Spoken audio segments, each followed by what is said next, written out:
The anime world is like the ocean.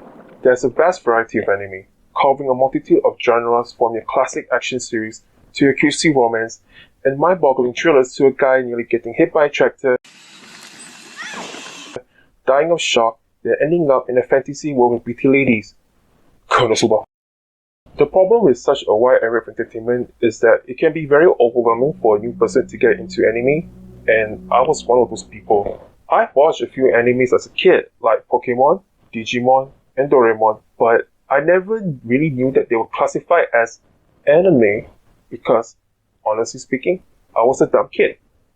Throughout my years of childhood growing up, a few of my friends always told me to watch their recommended anime, but I wasn't a fan of it because I never understood the culture and was concerned about being lost if I ever watched anime. One day, I decided to find free games to play on my newly owned 2013 MacBook Air because MacBook can't run all of the popular games, and honestly speaking, I'm just too cheap to buy new games. In my quest to satisfy my gamer test, I found Katawa Shoujo. It's a visual novel involving an MC being enrolled in a school for people with disabilities after suffering from a case of chronic cardiac arrhythmia. He proceeds to encounter 5 girls where he gets to know them and tries to change his gloomy outlook and disability and life itself.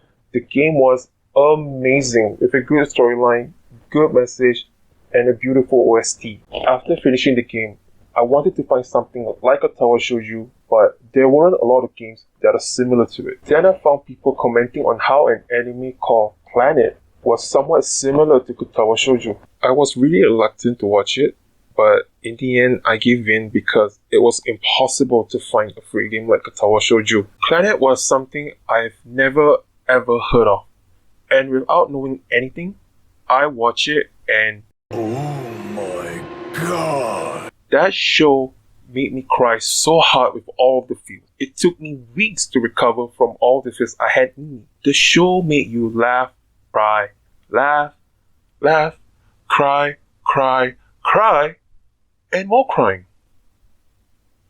From there onwards, I was hooked on the idea of getting into anime, especially romance anime, since Katawa Shoujo and Planet are heavily revolved around the idea of romance. So I went back to Google searching for more romance anime, and I found some dweebs saying to check out an anime called School Days.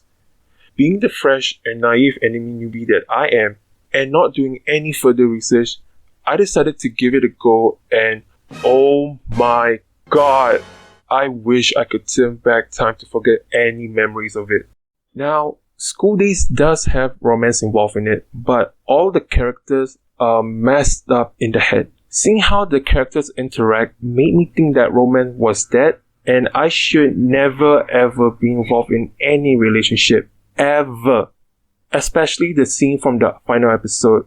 And if you know about it, how do you try to forget about it? Because after 8 years, it's still sitting in my mind rent-free.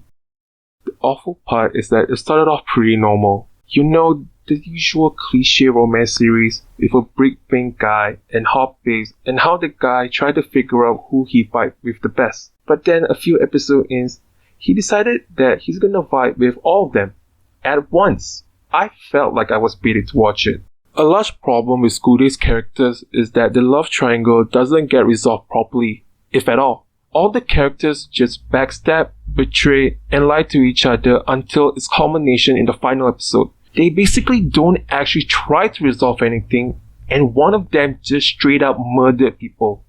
It scarred me till to this day because when I first started out on my anime journey, I didn't have any clue what anime would be like. I was on a wholesome journey with Katawa Shoujo and Planet, which are just pure gold mines. But then, you get a total 180 degree that was School Days as my second anime, and that was just bullcrap. I honestly didn't get the point of it at all. The anime is based on a visual novel. What visual novels usually do is that there will always be a bad, normal, and good ending. What I don't understand is why TNK Studio would choose to adapt the bad ending. Wait, TNK Studios?